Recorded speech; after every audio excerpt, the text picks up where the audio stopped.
Bonjour chers amis, aujourd'hui je vais vous présenter le cours de dermohypodermite. Dermohypodermite bactérienne, c'est une infection des parties molles classée aux fonctions de profondeur et l'évaluation clinique est fondamentale car va orienter la prise en charge, notamment la chirurgie dans la facite nécrosante. Donc, dans ce cours, on va parler de deux tables cliniques, c'est l'érysipèle et la facite nécrosante. On va commencer par l'érysipèle. On commence l'érysipèle. Donc, la définition est une infection aiguë qui touche le derme et l'hypoderme non suppurative, souvent unilatérale, non nécrosante, due à streptocoque pyogène bêta-hémolytique groupe A. Donc, cliniquement, on trouve des signes généraux, des signes locaux. Des signes généraux tels que la fièvre, le frisson, altération de l'état général. Les signes locaux, c'est un placard inflammatoire non suppuratif avec un bourrelet périphérique. On trouve souvent le port d'entrée tels que les intertrigaux interorteils. On trouve souvent adénopathie satellite et lymphangite. Ça, c'est la forme typique. On peut trouver aussi d'autres formes. Forme clinique, par exemple, on trouve l'association du bulle ou bien purpura. Les signes d'agravité, c'est-à-dire les signes de passage vers facite nécrosante, soit des signes généraux, soit des signes locaux. Les signes généraux sont sepsis et les signes locaux sont la nécrose, lividité périnécrotique, l'hypoesthésie et la douleur intense. Pour la topographie, on trouve l'érysipèle soit dans le membre inférieur, soit dans la face, soit dans le membre supérieur. Dans le membre inférieur, présenté 90% des cas, ce qu'on appelle la grosse jambe aiguë rouge unilatérale, le port d'entrée soit intertrigaux, soit ulcère, soit un plaie, les facteurs de risque, l'obésité, l'lymphœdème, insuffisance veineuse. Ou bien la topographie au niveau de la face. C'est rare, c'est un placard inflammatoire limité par un bourrelet, souvent unilatéral, le port d'entrée minime, soit une dermite fasciorale du pavillon d'oreille. Donc,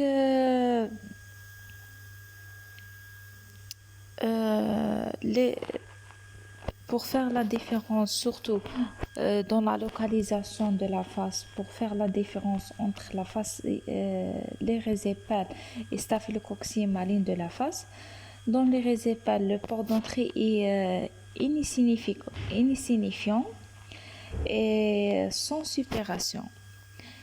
Et dans le staphylococcus maligne de la face, on trouve furoncule manipulé associé d'une thrombose de sinus caverneux. Bon, pour les membres supérieurs, donc localisation, on a déjà cité membre inférieur, la face et le membre supérieur. Pour le membre supérieur, généralement, c'est lymphœdème suite à un curage des ganglions axillaires. Pour le diagnostic est essentiellement clinique. Pour le diagnostic différentiel, c'est la dermohypodermite de stase. Mais dans ce cas, on trouve l'atteinte bilatérale et sans fièvre. On peut trouver aussi dermohypodermite nécrosante, mais avec la présence des signes de gravité, la nécrose. Le troisième diagnostic différentiel, c'est la cellulite due à staph. Quatrième diagnostic, c'est infection du site opératoire et cinquième, greffure. L'évolution normale, on obtenait l'apérexie dans 62 heures. Les complications, c'est essentiellement la récidive due à un cercle vicieux d'insuffisance veineuse lymphatique. Donc, pour la conduite à tenir, l'hospitalisation. Bon, les indications de l'hospitalisation sont précises. Premièrement, des signes généraux importants. Deuxièmement, pas d'amélioration dans les 62 heures, voire l'extension. Troisième indication pour l'hospitalisation, c'est le doute de diagnostic. Quatrièmement, des causes sociales telles que l'isolement. Cinquièmement, le risque de décompensation de comorbidité. Donc, pour la prise en charge, c'est l'antibiothérapie, l'amoxicilline, 50 mg par kg par jour pendant 7 à 10 jours. Si allergie, on donne la pristinamycine entre 2 à 3 grammes par jour. Le traitement symptomatique, c'est les antalgies, mais les ANS sont contre-indiqués parce qu'il y a le risque de fasciite nécrosante, le repos, membre surélevé, les anticoagulants, c'est risque de thrombose. N'oubliez pas la prévention anti-tétanus, c'est nécessaire. Et n'oubliez pas aussi prévenir la récidive par traitement de porte d'entrée, traiter l'insuffisance veiно-lymphatique. Parfois, il recommande l'injection de benzatine pénicilline toutes les 3 semaines pendant 6 mois. Si on a une érysipèle, plus de 4 épisodes par année. Maintenant, on passe au deuxième tableau clinique, c'est la fasciite nécrosante. Bon, la fasciite nécrosante, par définition, c'est une urgence médico-chirurgicale, rare mais grave, due à prolifération bactérienne importante. La nécrose touche l'épiderme, l'aponevrose et secondairement le derme. Donc, dû à streptocoque pyogène, ils se vont associer à d'autres germes. Pour faire la fasciite nécrosante, se vont sur un terrain qui présentait le premier terrain le plus fréquent qui présentait le 1/4 des cas, c'est le diabète, mais aussi les artériopathies, l'âge plus de 50 ans, cancer, hémopathie, l'alcoolisme, toxicomanie, l'immunodépression, mauvais état général, varicelle chez les enfants, c'est ça. Et aussi les artériopathies, oblitération des artériopathies chez les diabétiques.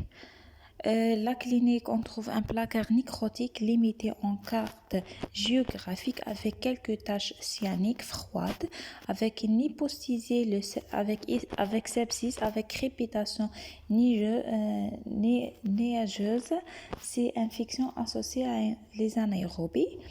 Donc, les formes topographiques, le membre inférieur le plus souvent touché, mais aussi on peut trouver cervico-facial risque de faire une médiastinite, thoraco-abdominal surtout après la chirurgie, et le périnée, ce qu'on appelle grand grain de Fournier, souvent dû à plurimicrobienne. Le diagnostic,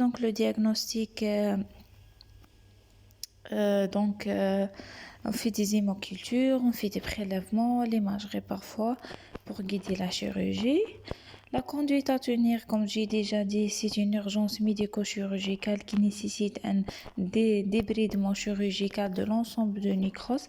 À plusieurs reprises, c'est réapparition de la nécrose avec un antibiotique à forte dose en IV pendant 5 jusqu'à 21 jours.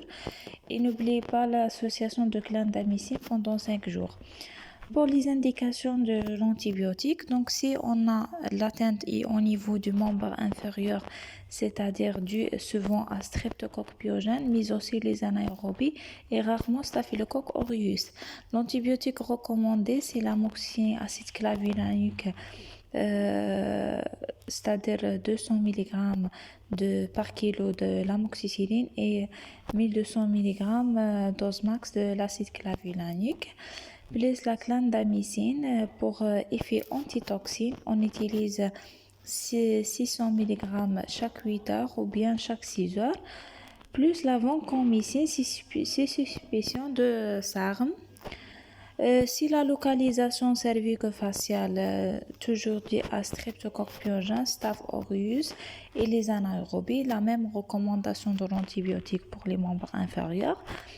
C'est siège au niveau des Pyrénées, c'est-à-dire dû à streptocoque pyogène, les anaérobies, mais cette fois-ci les BGN.